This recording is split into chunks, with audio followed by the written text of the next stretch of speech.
টানা 2 মরশুম আইপিএল এর প্লে অফে উঠতে পারেনি মুম্বাই ইন্ডিয়ান্স। একের পর এক সহজ ম্যাচ হাতছাড়া করা, ব্যাটিং বিপর্যয় থেকে বোলিংয়ে নাজেহাল অবস্থা।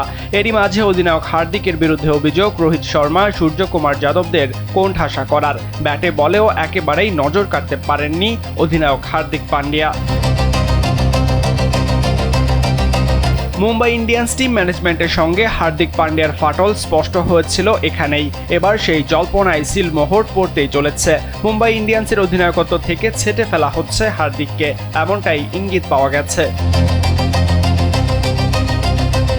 চলতি আইপিএলে এই হতাশাজনক পারফরম্যান্সের পর ধৈর্যের ভাত ভেঙে গেছে মুম্বাইয়ের টিম ম্যানেজমেন্টের। তাই হার্দিক পান্ডিয়াকে আর ক্যাপ্টেন হিসেবে ধরে রাখতে চাইছে না তারা। এমন গুঞ্জনে সয়লাভ মুম্বাই শিবির। পরবর্তী সিজনে চেন্নাইয়ের হলুদ জার্সিতে দেখা যেতে পারে অলরাউন্ডার হার্দিককে।